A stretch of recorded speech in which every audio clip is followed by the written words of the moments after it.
So I'll start by asking us all to take a moment to just sort of think and reflect on where we are in this area.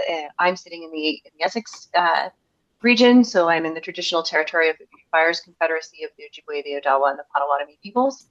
And we're just so appreciative that we get to be here together in this space. I always like to start a meeting with a statement of gratitude and a statement of hope. So my gratitude is to all of you being here from different places, from across an international boundary. We have people here from Michigan and Ontario, and I just think that's really special, and just really hopeful that we all learn something good and productive from this meeting here together. So I'll ask as well that our speakers just take a moment to introduce themselves before I go into a bit of an introduction. So Madeline, do you want to start? Yeah, thanks, Katie. Madeline Filawski. I work with Michigan State Extension. I'm on my second year, so still getting going.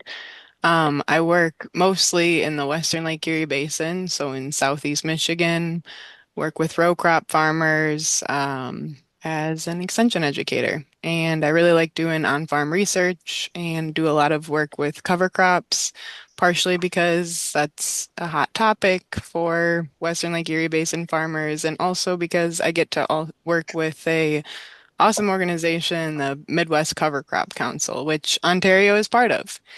And so a lot of cover crop stuff. Very cool. Jake? Yeah, afternoon, everyone. Jake Monroe with the Ontario Ministry of Agriculture, Food and Agribusiness. I'm a soil management specialist within the field crop group here at the ministry. And similar to Madeline, cover crops have been an area of interest, and I've done quite a few on-farm trials. Enjoy working with growers and learning from growers. And you'll be hearing from me, I guess, at a couple different points, but I will be sharing some uh, new kind of project work looking at cover crops drone seeded. Awesome. And Brian? Brian Van Steelant with Drone Spray Canada. I'm the business development manager there, which just means we do a lot of DGI sales. We do a lot of custom application of cover crops. We also do a lot of training with the sales of the drones, and we do a lot of research work with the living labs, and a lot of the research work we do comes from the spraying side of the drone application, but the cover crops is what really pays the bills when you're staying on the legal side of the drone application. Awesome. Thanks so much. And just a little bit of housekeeping. There is the chat function is available. So while we're going through our presentations, if you think of something and you want to ask a question, you can type that in the chat. Emma Arnu is the stewardship technician at the Essex Region Conservation Authority. She's going to be keeping an eye on that chat function, and we'll have some Q&A time at the end of all of the presentations.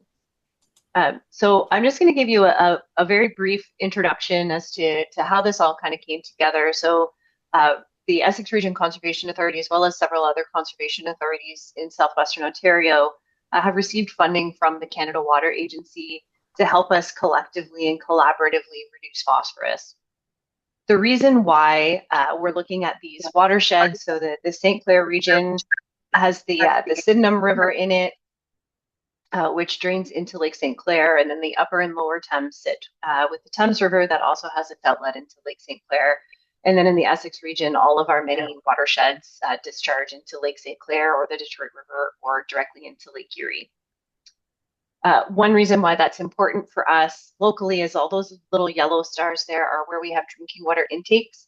And the Source Protection Committee of the Essex Region Conservation Authority has identified microcystin, which is the toxin produced by harmful algal blooms, as a drinking water issue. So you can see the outlets are quite close to where our drinking water intakes are. So this is something that we're very aware of. And we know that harmful algal blooms are largely driven in terms of their size and severity by the phosphorus that's delivered into those systems from the surrounding landscape. So what we know from the Great Lakes Water Quality Agreement is a call for a further 40% reduction in phosphorus. We know that phosphorus is the limiting agent because of research that was done back in the 1960s by David Schindler and others. We know that controlling phosphorus back in those times allowed us to get a handle on harmful algal blooms that were occurring in the 60s and 70s.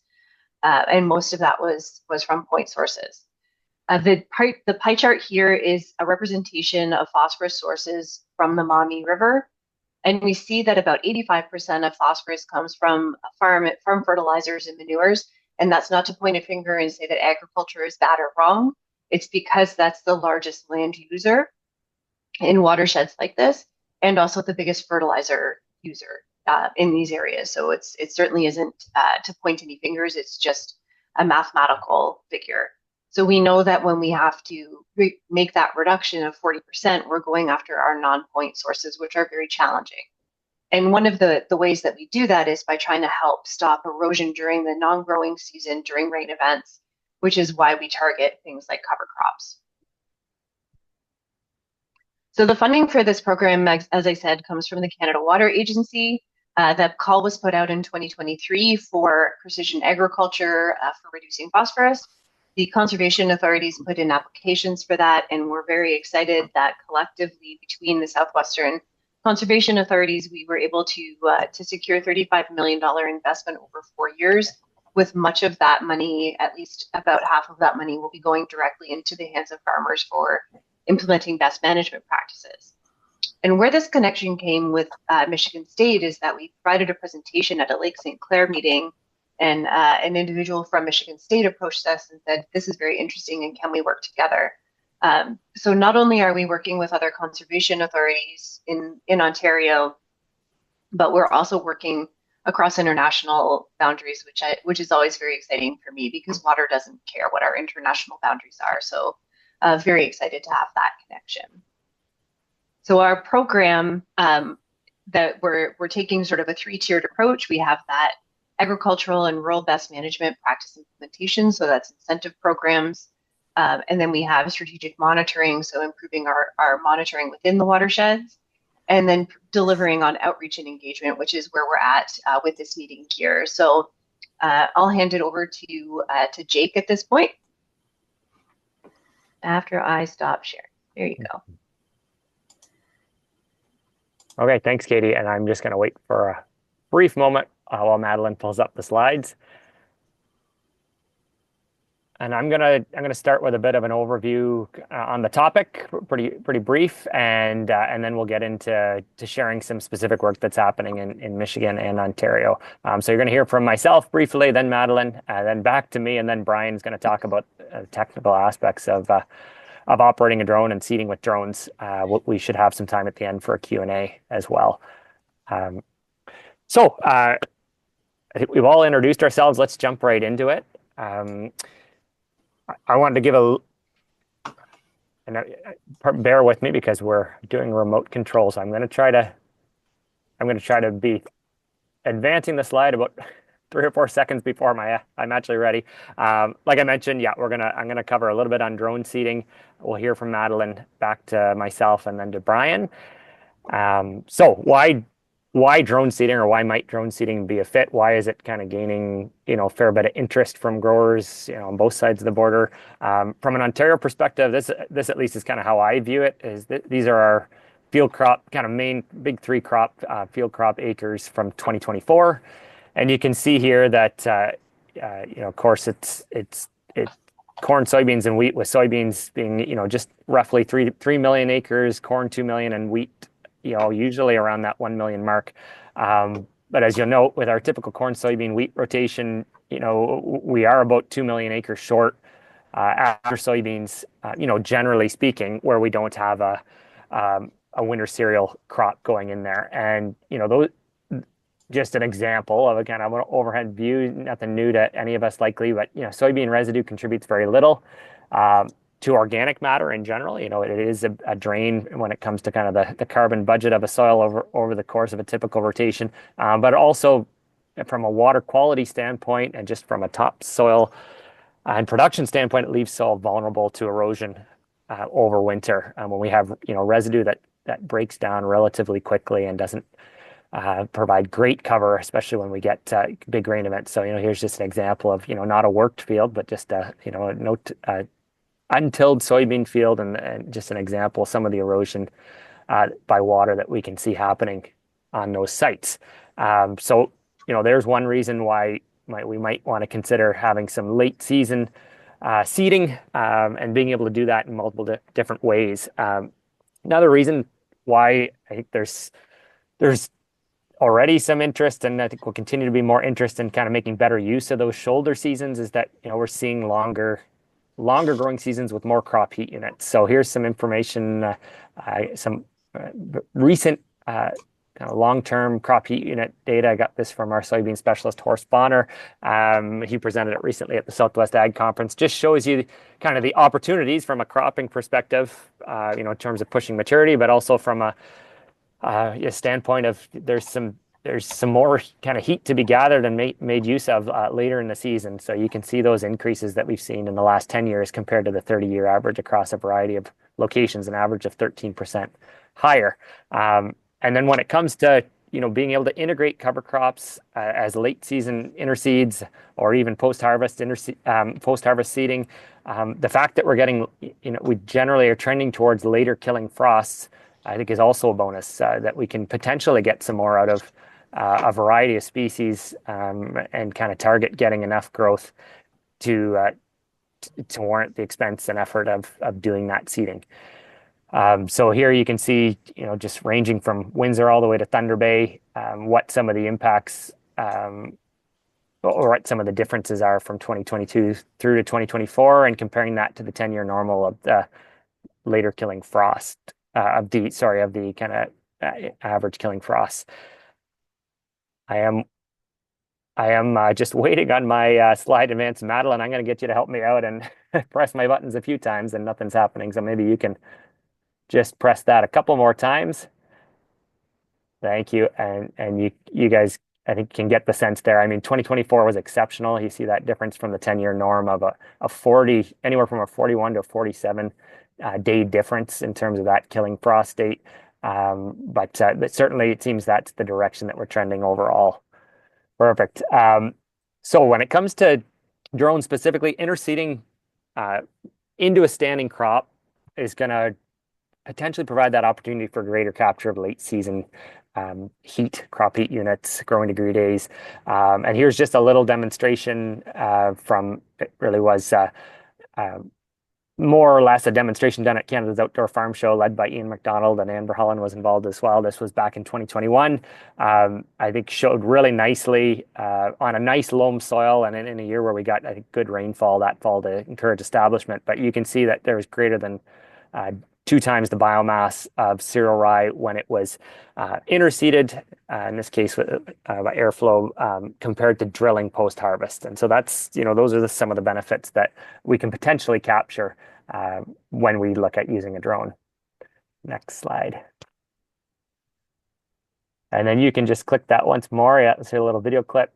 And of course, as we all know, an obvious statement, drone seeding does not do crop damage. So there's another benefit and certainly a barrier for growers, considering going into a mature soybean crop, at leaf yellow and causing some yield reduction through some tramping. And see that can be minimal with large equipment. But with drone seeding, there's zero crop damage. And so that certainly holds appeal and opens up a new range of possibilities. And then, of course, this is a common barrier, at least that I hear, is just the kind of the mental barrier to either bringing the drill back out once it's already finished up with wheat seeding, or to having wear and tear on a drill, or to bringing out or possibly kind of loaning other equipment to get cover crop established.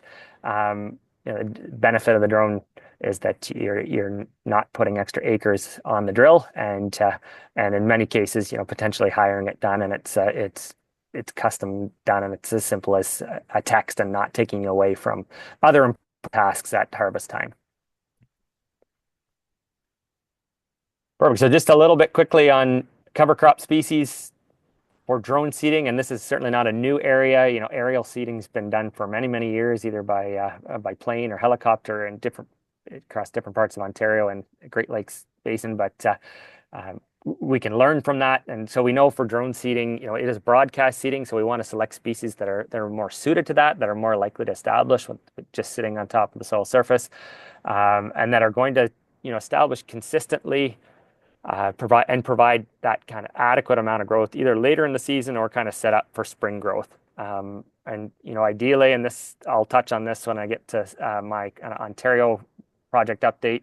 We want to see some tangible benefits, of course, for the investment, whether that's erosion protection, say on soybean stubble, or setting up maybe some weed suppression through a rye cover crop to put on growth the next spring, or maybe it's an organic matter proposition. But here's a couple of examples of, where we can get good establishment and see some tangible benefits both in field crops and a horde example as well. And just a little plug for the Midwest Cover Crop Council. As Madeline mentioned, Ontario is part of the Cover Crops Council, and we've got a great decision tool through that, and it was developed by Ontario experts, academics, extension, industry, to identify cover crop species by their suitability and their likelihood to achieve certain goals. And if you just click once more, Madeline, you'll see that the goal selected here is the interseeding ranking for the full range of species within that tool. And this just gives you a sense of what some of those species are that would be most suitable for this drone seeding, and then you can look at establishment timing and kind of narrow down the list pretty quickly in terms of what might possibly fit, say, into standing soybeans in September.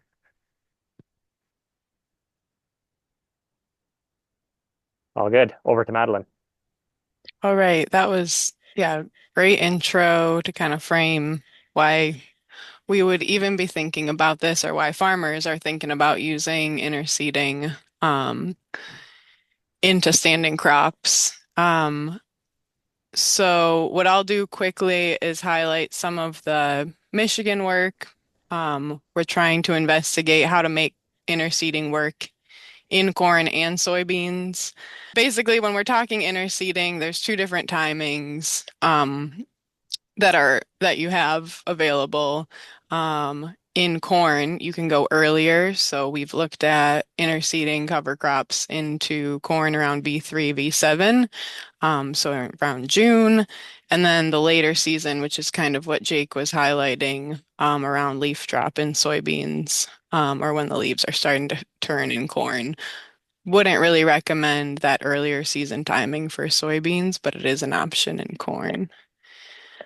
So for that early season window into corn, just want to, it can be good, right? The earlier you seed, the more biomass you get. Biomass is everything in cover crops. It's also just a good time if you, if you have some relative downtime in that window, you've got a drone available, it can be good to make use of that. However, you do not want to compromise your weed control just because you're putting cover crops in. These cover crops are not going to give you any considerable weed control just because of the timing of the seeding, the shade from the canopy. You should still expect to see weeds coming up in your corn. And so you want to make sure that your herbicide program is still strong. And so there's a really nice handout that was made from some researchers at MSU that have specific recommendations of what is safe to use, basically. So not necessarily the specific recommendations might not work both sides of the border, but just I guess a reminder to think about if you have if you're applying a post herbicide in your corn, you want to make sure, or some kind of residual herbicide in your corn, you want to make sure that it's not going to impact the establishment of your cover crop when you're really pushing those early seeding dates. Also, there's only a few species that are going to do super well in that really high shade environment. And what they were testing out was annual ryegrass. Cereal rye can also work, and radish. When you're seeding radish in this environment, whether it's in the early interseeding or in the later one that we'll get into, I just want to emphasize that the radish that's going to grow beneath a canopy is going to look very different than the radish that grows maybe post-harvest or like post-wheat harvest in that kind of window where you get a really big taproot um, and is really good for fixing compaction. The radish that grows beneath a canopy is going to be quite a bit smaller and still have really nice root growth, but you won't get those big tubers. So just setting expectations, I guess.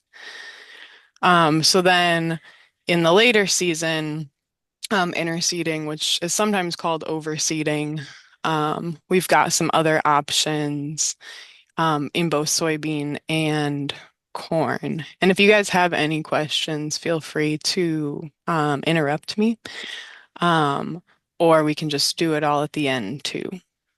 So um, here in Michigan, you can see overseeding happening. There's quite a bit of acres that go by airplane. Haven't seen any helicopters, but it's also an option. There are a few high clearance ground rigs that have been outfitted to, to spread over top a crop. And then now we're seeing quite a bit more drones seeding cover crops. So with this, new option for getting cover crops interseeded with the drones, we wanted to kind of compare these three methods that we have and also kind of refine our recommendations for drone seeding. So with the support of the Michigan Department of Agriculture and Rural Development, we were able to set up these on-farm trials this past fall. They were seeded around like mid-September into both corn and soybeans and chose a few different pretty common species, so cereal rye, Tillish radish, and red clover. So some, farmer favorites. Looked at it in a three-way mix, and then also looked at a winter kill option, which tends to be popular with guys who are just getting started out. We also wanted to compare how that three-way mix worked spread by airplane, and then also we had one site that had a high clearance ground rig. So a three-way comparison between the methods of seeding. We had three sites. I don't know about what happened over the border, but over here, our August and then all of September was super dry. So we got it seeded mid-September, just around leaf drop, at the Clayton site for the soybeans. And then just as the leaves were starting to turn at the corn site in Saline, we also had a second corn site.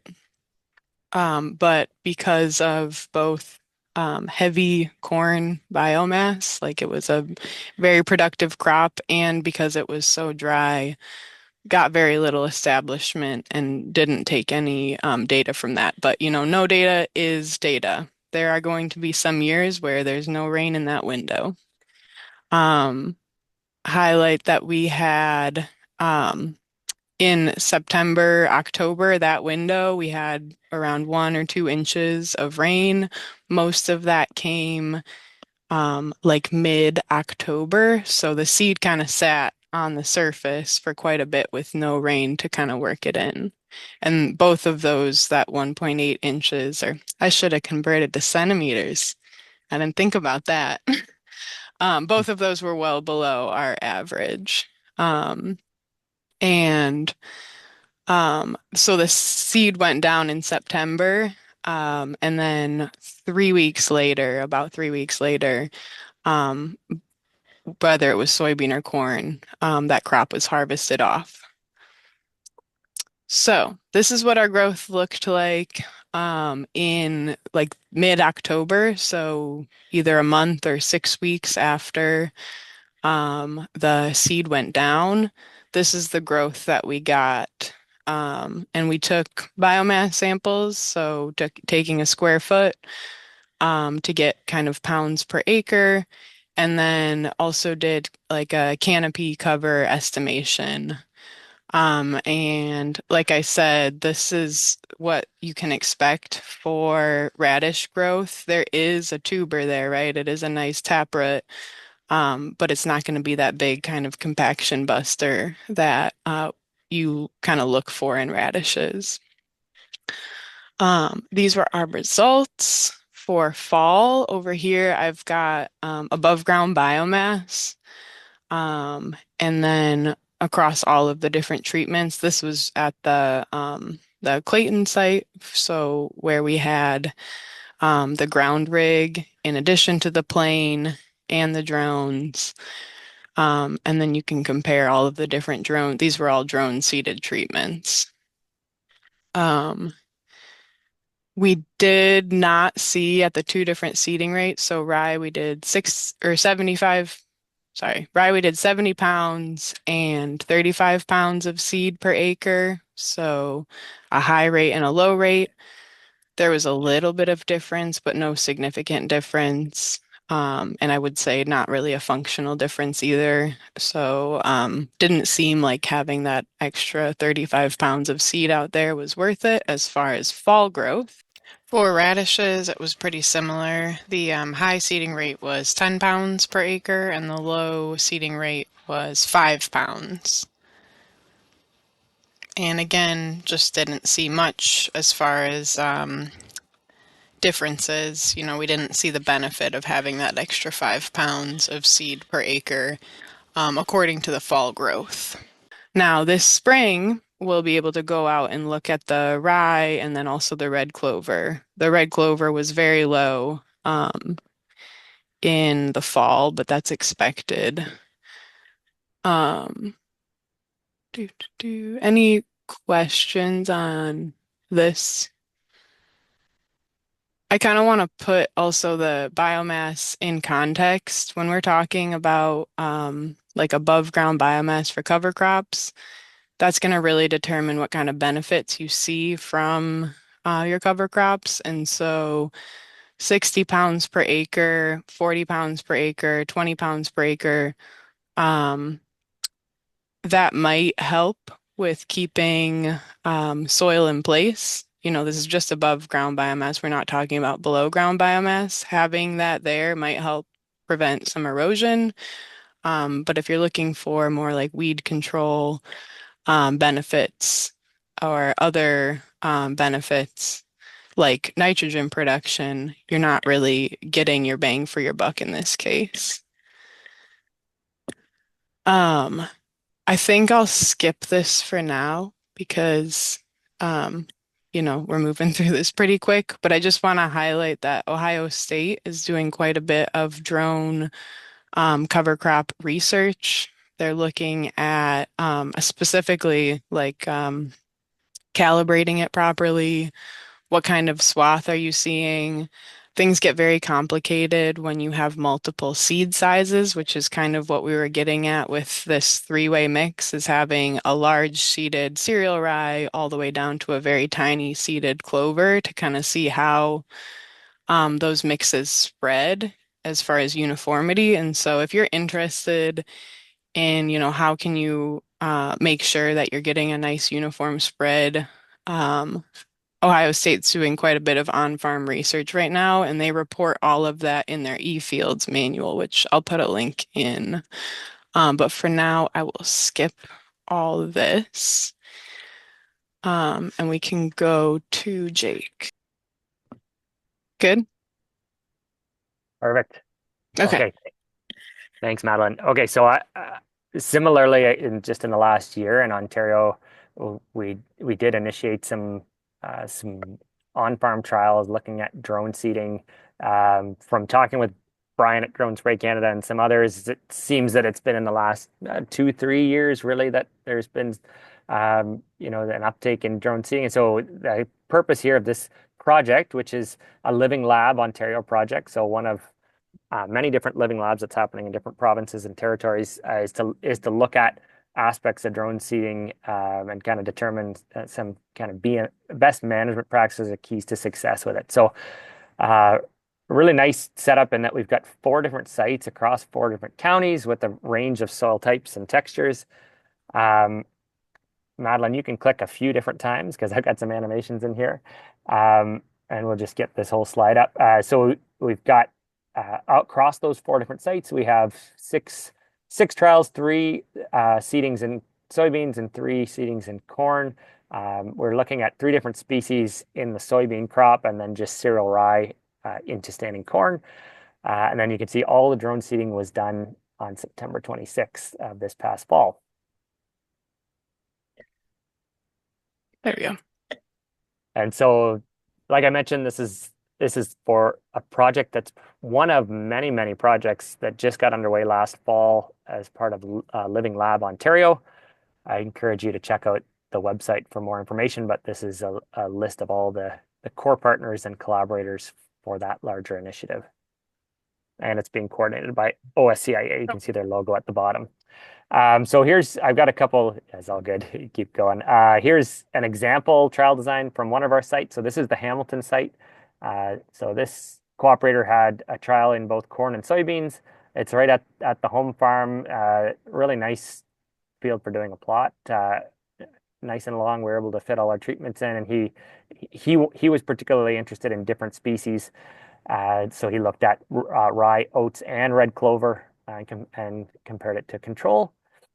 And then our next site is into a standing corn crop. This is for a beef farmer. This particular cooperator is farming right near Lake Erie. Basically, his farm juts up right against the lake, and he's interested in seeing if he can get a bit more growth by doing earlier seeding with a drone as opposed to kind of post-harvest seeding with a drill or broadcasting. And so you can see we've got those 3 treatments laid out there in 3 replicates each.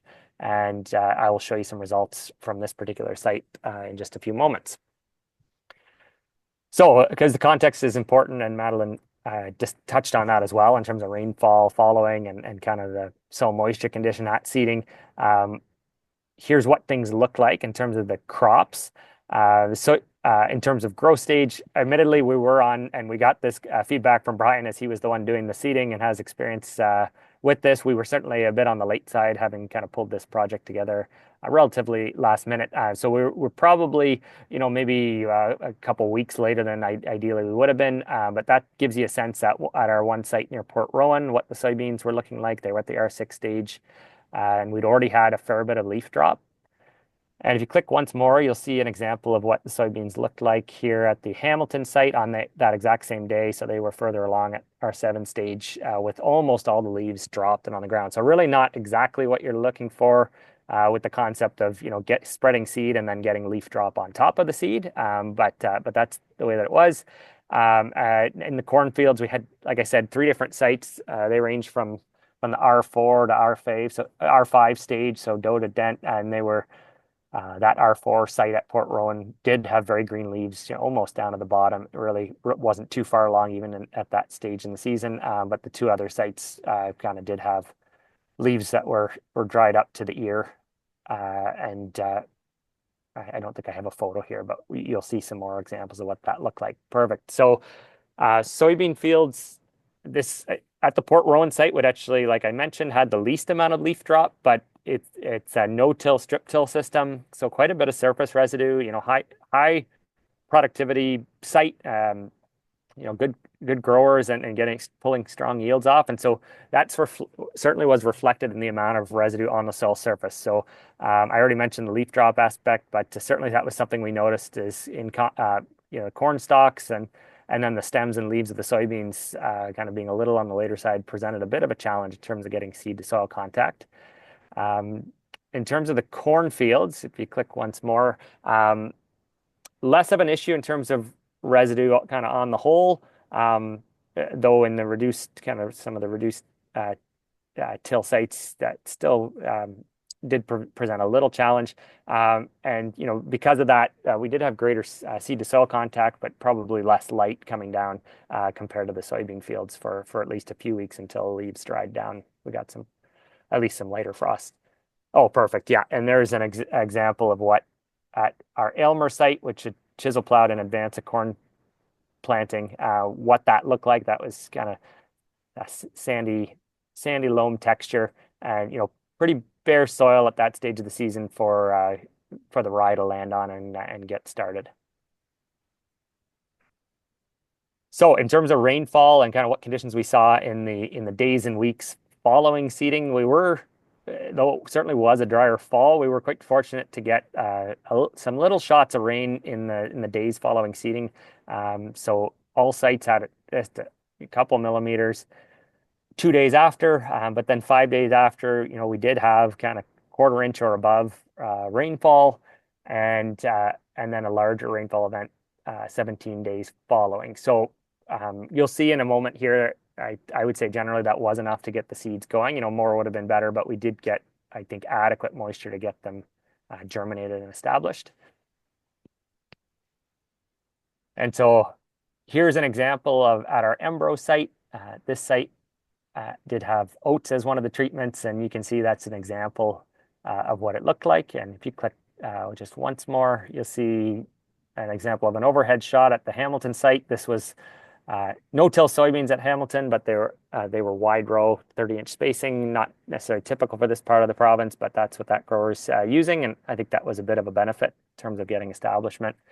And then just last photo here shows that same shot again at Aylmer, where we had pretty bare soil, lighter textured soil, and quite nice establishment at that site underneath the corn.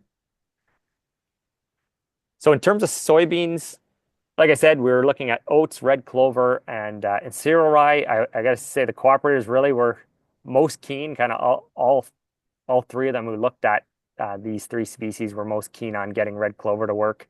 Unfortunately, it did not catch well at any site.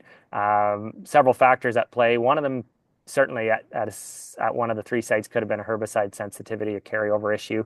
But we also, it was quite late in the season for expecting red clover to establish and create a good stand.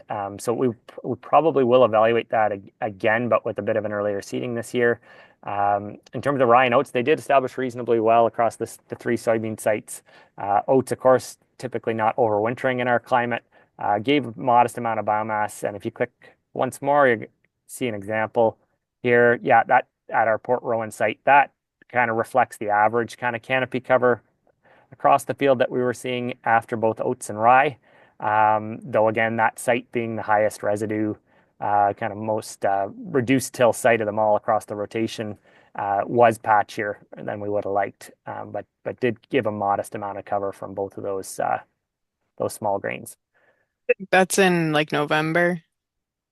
Oh, sorry, I forgot the date on there, but that would have been kind of mid-November timing, that photo. Yeah. And then here's biomass, and my scale is a little higher, but not all that different than Madeline. So you can see that we're not changing the world in terms of biomass. We're not up at the 500 or 1,000 pounds per acre mark, but we did get close to 200, between 150 and 200 pounds per acre. And I think from the photos, you've kind of gotten a sense of what that looked like. It was kind of 5-6 inches of top growth, and relatively uniform, especially at both Hamilton and Embro. A little bit underwhelming, but those were the numbers there. So that's great. Go ahead. So then on the corn side, variable establishment, and I think this spring we'll have a better sense of really what's there across all the three sites that were seeded.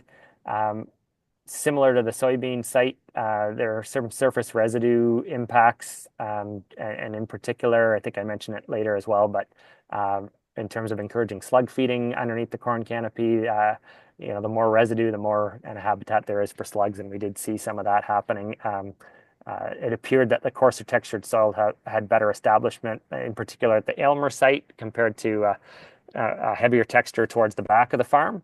But in general, at the site where we have a comparison between drone, drill, and broadcast, the cooperator at Aylmer is quite encouraged by the accelerated growth and earlier establishment by the drone, and those three photos were taken early in January just to give a sense of kind of where things are at, and we'll have a better idea in the spring ahead of termination of the performance of each one.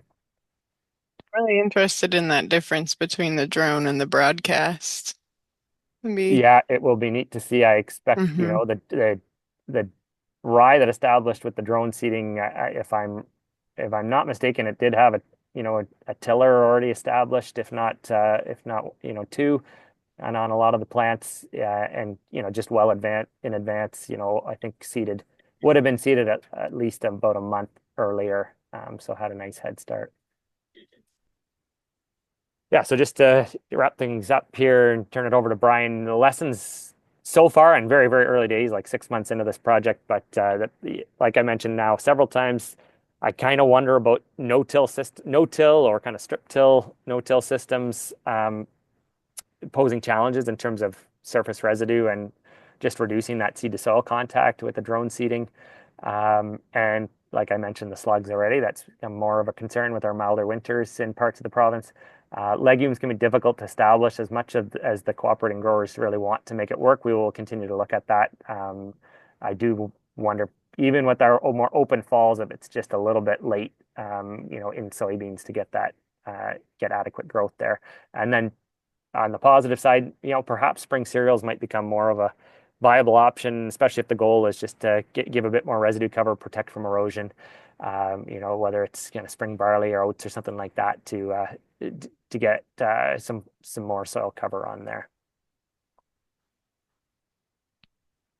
What's next? So this year we've had our co-development workshop about a month ago with the cooperators and with Soil and Crop. And out of that discussion, some of the things we're going to be looking at is, of course, in this spring, we'll be looking at the overwintering species, rye specifically, and taking measurements. We'll be kind of following that through to any impacts on the cash crop this season. But then looking ahead to this fall, I think the growers are keen on looking at two different timings, perhaps an earlier and then kind of more maybe mid-September kind of timing.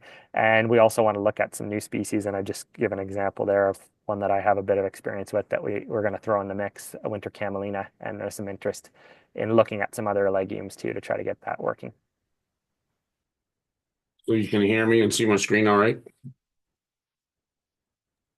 Yes, you're great. Thank you. Perfect.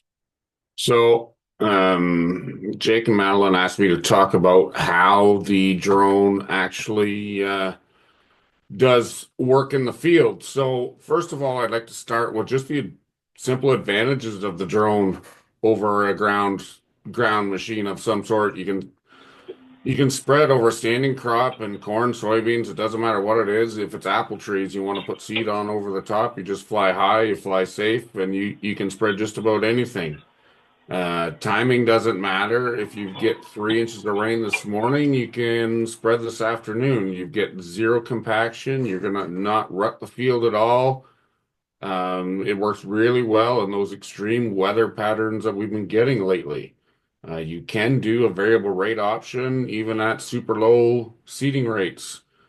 Super low seeding rates is one of the big advantages of the drone. You can get down to that 5 pounds an acre, or you can go all the way up to 200 if you really wanted to work.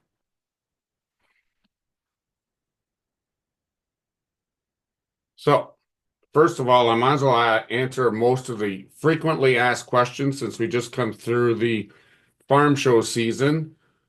So on the DJI drones, they've all got a live hopper scale, so you know exactly what's in the scale. You can tell exactly if you've got an application error really quick.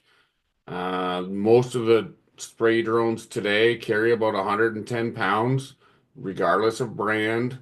The battery lasts about 7 minutes fully loaded in the air if you just put it up and hover. But your drone, when the tank is empty, lasts about 18. The drone controller, between the connection between the drone and the controller, you can be up to 1.25 kilometers away.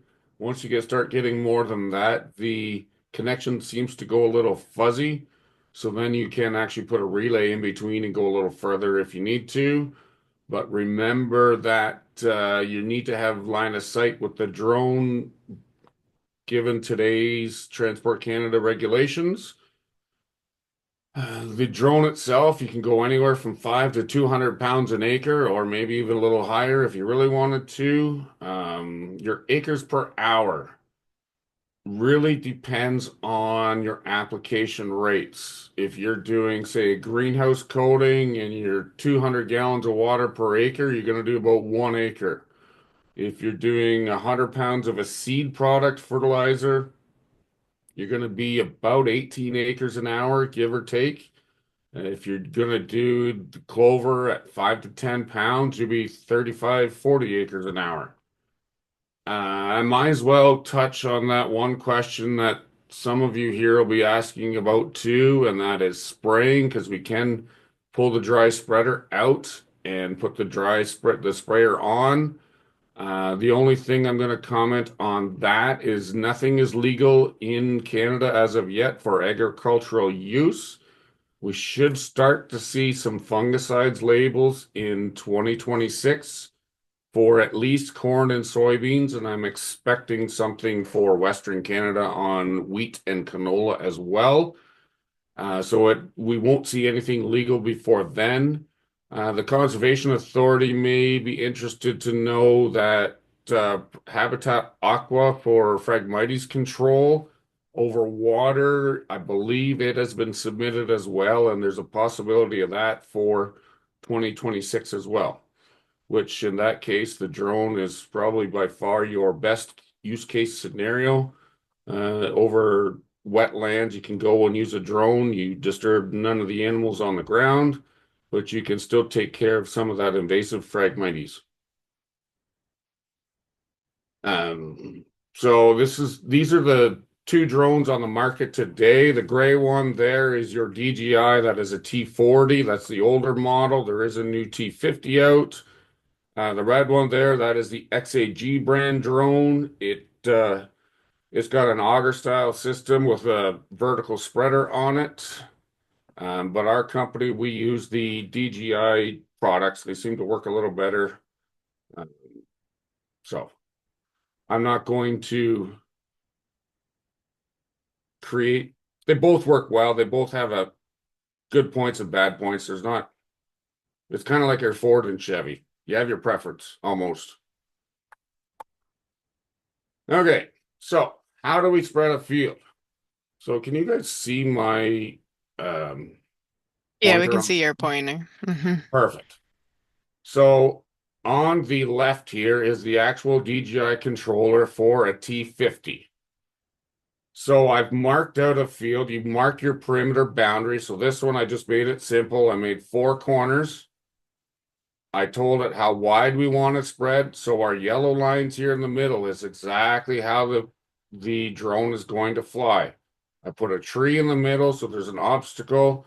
You want to mark out all your obstacles because the drone will come very close. And if you are fully loaded, flying at top speed, your obstacle avoidance may or likely not stop in time for a tree branch. It's one thing, the better you get your map set up to start with, the better your day is going to be and the less issues you're going to have. So the map in behind is just a simple Google Earth image, which you will always have if you have Wi-Fi. The lighter green down here, that image was taken with a imaging camera. It's actually my house, and it's been uploaded and it's always in the controller. So you can see the difference in the maps. Typically, when I pull into a new field, I will fly the perimeter of the field with the drone, marking the points so I know we're safe once it comes to application.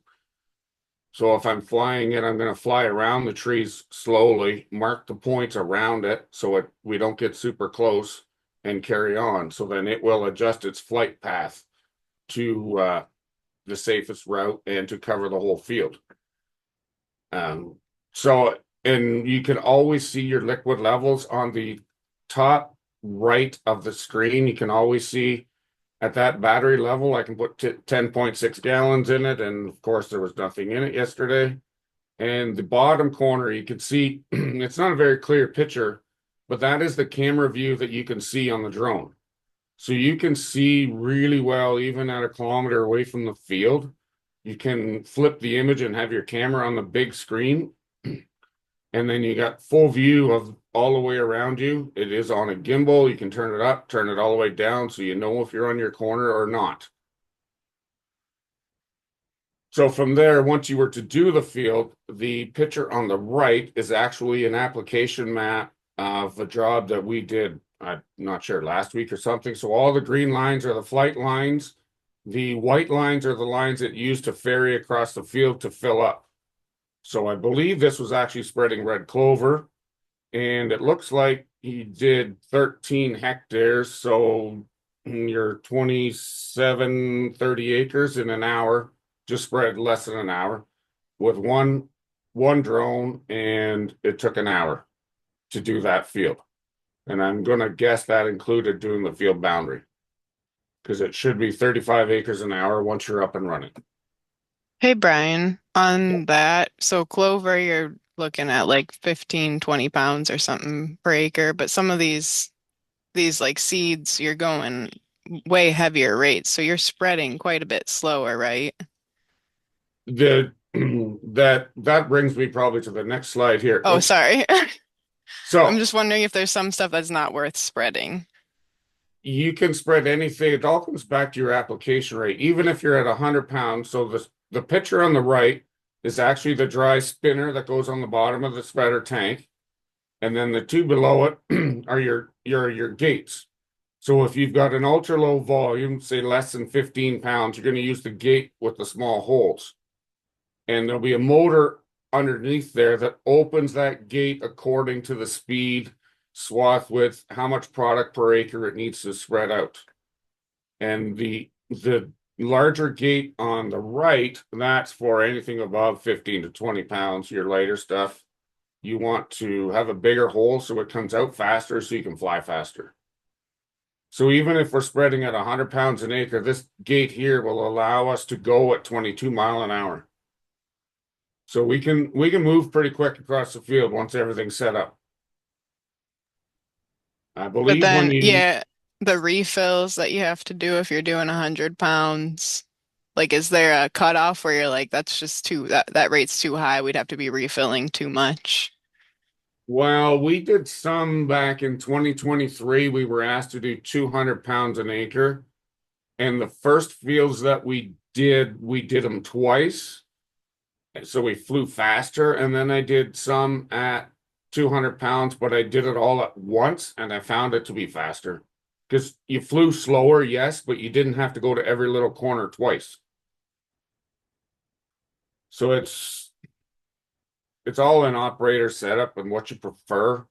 You're still moving, if you're doing 100 pounds or twice or 200 pounds, you're still moving the same amount of product through the drone. It's just more time. So that is the bottom of the spreader out of the T50 that is pictured there. You can see the spinner on the bottom and it just rests on the scale pads that are on the drone. So what we use to get the product to the drone, this is one of the trucks that this picture was taken in the fall of 2023. We're actually spreading cereal rye on some corn. So we found that these red bins here, this kind of like a feed hopper. The spout on it really goes nicely into a 5-gallon pail. And three 5-gallon pails is the fastest way to fill that drone. So you walk out to the drone, you got a battery and a pail in hand, change your battery, dump your one pail, go back, get the other two pails, and then your ground time is, you want to keep it under a minute. Anything more than a minute, you tend to be a little slow and losing money because time is money, right? It's just one of the setups that we use. Sometimes if you put a trailer, you'd have multiple bins. There's a lot of different setups out there, but we found this what works well for us. Because as you can tell here, this was down a back lane. And if you got a big trailer, sometimes turning around or backing out of a long lane is tough to do. And then I just got a couple videos here. This was actually spreading some fertilizer on corn. It's a T40. So typically when we're spreading, we're about 20 feet off the crop. So you're not super low. You can see the spread pattern come down nicely there. That's kind of why I left it in under the drone. Spreads out nice. if you have power lines, your standard power lines that are on the road, if you have some of them cut through the middle of the field, gravity takes over. Go up to 40 feet in the air, fly safe. If you've got your big transmission lines, well, then you got to go under. And then this is just another quick little video here of the drone going actually over top of a seeded field already. And then just the the drone does not see the ground. It'll see the top of the canopy for the most part in corn. There is situations where you got to watch that greenhouse roof. Sometimes they see the roof, sometimes they see the ground. So it's something to be aware of with your terrain following. And then this is just one of the results. I believe this was actually spread in the fall of 2022 with a little wee T10, just kind of the results that Adrian had on his farm. Spread extremely late, probably in November. He had a little bit of rye and he thought, well, we'll just try it. And it worked really well. We have to remember drone spraying, drone spreading cover crops really started in 2022 when the large application drones came to North America, because that's as long as they've been here. It's just since 2022. So we've had 3 full seasons and that's it. And we've learned a lot in that very short period of time. And that is really all I have. If there's any questions, please ask.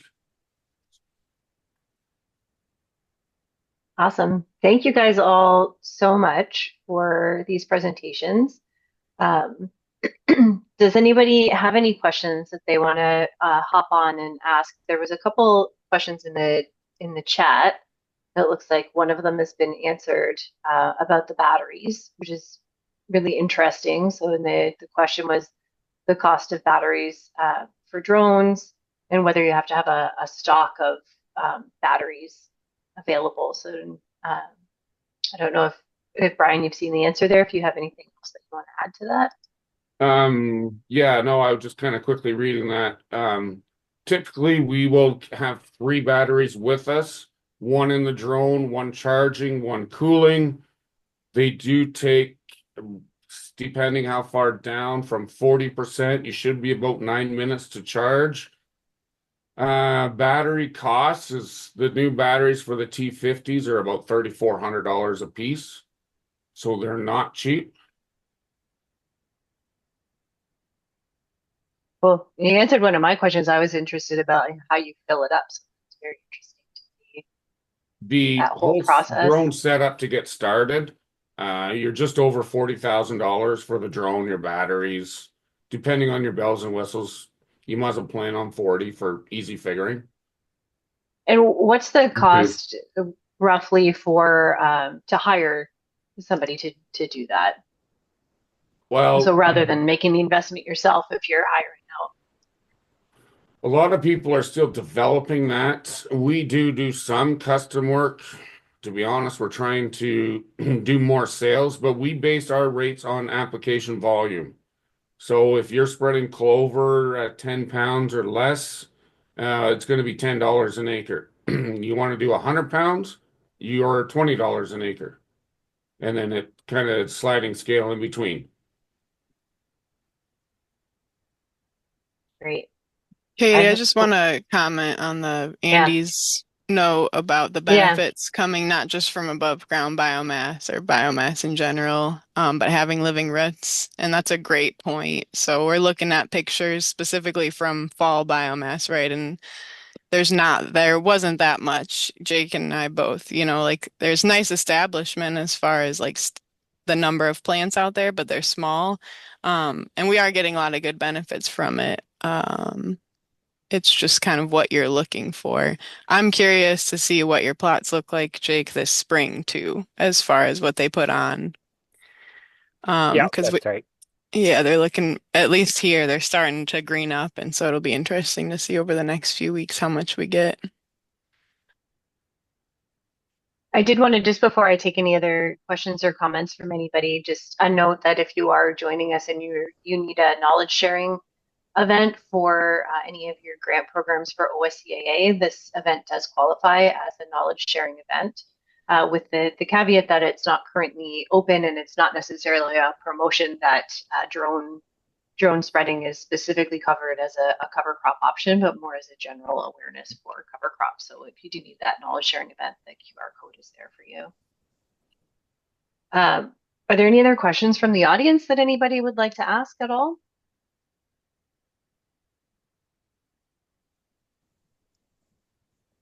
I did have a question too about, because you were talking, Jake, too, and Madeline, about red clover. We've been kind of like on the fence with red clover because it's, typically when we fund PMPs, so we're funding cover crops with an incentive. If you fall terminate something, then we typically don't fund that. And usually fall red clover has to be fall terminated here because it takes off, and then there's too much of it left to control. But Madeline, you were saying that you were still going to be going out to look at your red clover in the spring yet. So are they? Do you guys leave your red clover, or do you spray it off in the fall? So if it's seeded after wheat, maybe, or if it's like, yeah, frost seeded into wheat, Mm-hmm. most guys would be killing it then. In Okay. this case, you can get red clover to overwinter um, pretty well seeded in September or later. And it can overwinter, but it doesn't put on that much biomass. So like Okay. weighing, is it worth it to have it in that mix? That's kind of what we're doing. None of like what I put up as the treatments, not necessarily recommended. Right. So Like that would we're be more trying it into out in like, research. yeah, more into like corn or soy Yep. too. Yeah. Yeah. Okay. Okay. And the drive for the clover probably comes largely from the nitrogen benefits. That why folks are Yeah, usually it'd be looking to for it. have diverse roots, whatever your motivator is. If you're looking for nitrogen production, I could probably well say that you're not getting much from what's growing at that seeding timing. I think really the only way to get good nitrogen here, and I would guess over there, is the frost seeded clover. That's right. That's the consistent one that we've got evidence for. Yeah.